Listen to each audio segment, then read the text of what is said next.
This is OwlUp, where learning happens in minutes, not hours. For a deeper journey, explore all our courses at owlup.co. Now, let's dive in.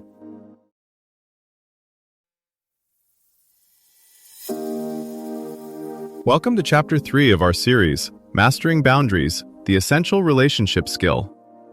In this episode titled, The Language of Boundaries, How to Say No, we'll explore effective techniques for saying no without guilt or fear. So, if you've ever struggled with setting limits, you're in the right place. Let's dive in. About a third of workers say they feel burned out, mostly because they can't say no. You're at your desk, inbox full, when your boss drops one quick thing on your plate. Your calendar is packed, your chest tightens, and the only words you can find are, "Sure, no problem." Here's the twist. The problem usually isn't that you don't know you're overloaded, it's that, in the moment, you don't have words ready that feel both honest and respectful. Under pressure, your brain grabs the safest script it knows. "Sure, I can do that." Research shows that only 39% of people feel comfortable refusing a manager's request. That means 61% of us are routinely saying yes when we mean no. Over a month, if you get just 3 extra requests a week and accept all of them, that's about 12 unplanned tasks stealing time from sleep, exercise, or focused work. This series is about building a tiny, powerful toolkit of boundary sentences you can actually say out loud, at work, with friends, and at home. So your automatic response stops being yes and starts being truthful. Here's the leverage point: language. Studies on assertive communication show that short, practiced phrases work better under pressure than long explanations. Think of them as scripts, 10 to 12 words you can repeat almost automatically. In one workplace trial, employees who learned just 5 specific no sentences cut their weekly overtime by 3.5 hours on average. Across a year, that's about 182 extra hours reclaimed, over 4 full work weeks. In this episode, we'll turn research-backed patterns into ready-to-use lines you can plug into real conversations. The findings give us something very practical. You don't need dozens of clever comebacks. You need a small, core 4 you can rely on, and then tweak depending on who you're talking to. Those 4 high-clarity phrases are: 1. I can't commit to that. 2. I don't have the capacity. 3. That doesn't work for me. 4. No thank you. Each one does a slightly different job. I can't commit to that is strongest when someone wants a firm yes. Can you lead this project? Can you join this weekly meeting? It signals seriousness. You're not just hesitating, you're declining the obligation. Adding a time anchor keeps it concrete. I can't commit to that this quarter, or I can't commit to that this week. I don't have the capacity works well around workload and energy. It shifts the focus from your worth to your limits. You can make it specific without over-explaining. I don't have the capacity to add another client call today, or I don't have the capacity to review this carefully by 3 p.m. That doesn't work for me is flexible. It covers timing, method, or the request itself without attacking the other person's idea.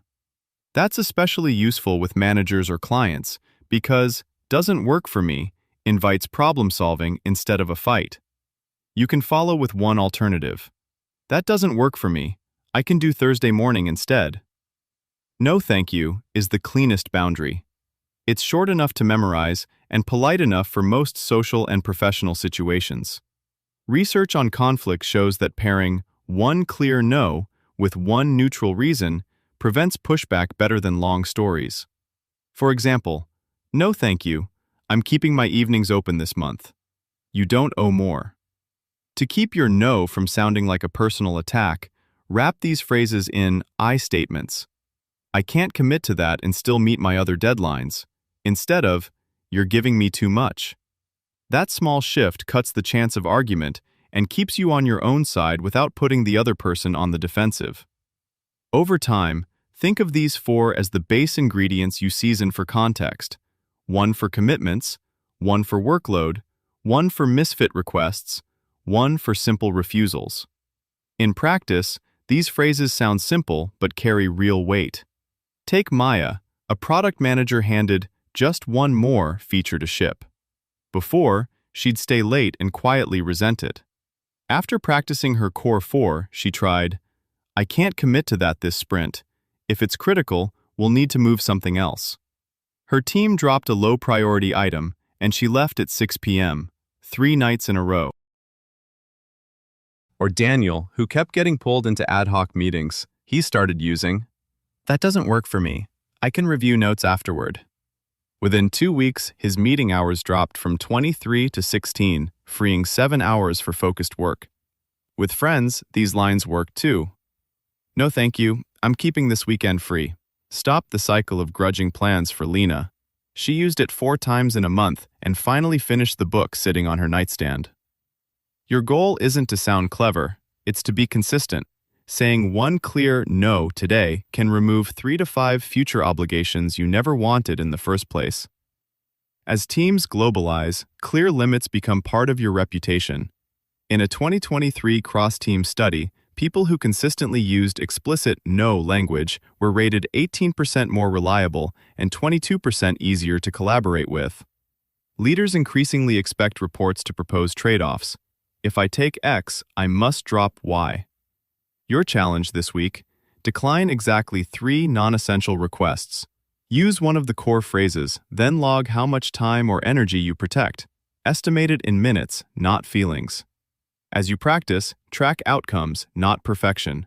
Note how many minutes you reclaim. Even 15 to 20 per no adds up to 2 to 3 hours a week, and how often people accept your limit on the first try. After 10 repetitions, most people report a 40 to 50% drop in anxiety beforehand. Keep going until these phrases feel as routine as signing your name. Start with this tiny habit. When you notice yourself about to say yes, but your body feels tight, like a little knot in your chest or stomach, quietly say in your head, "Pause, not promise." Then, out loud, just practice this one line. "Let me check my schedule and get back to you." If it still feels scary, give yourself permission to only use that sentence once a day, with the lowest stakes request you get, like a casual favor, not a big work ask. This was OwlUp, your daily step forward. This series continues with more chapters on OwlUp.co. Visit OwlUp.co to access the complete course and continue your learning journey. See you there!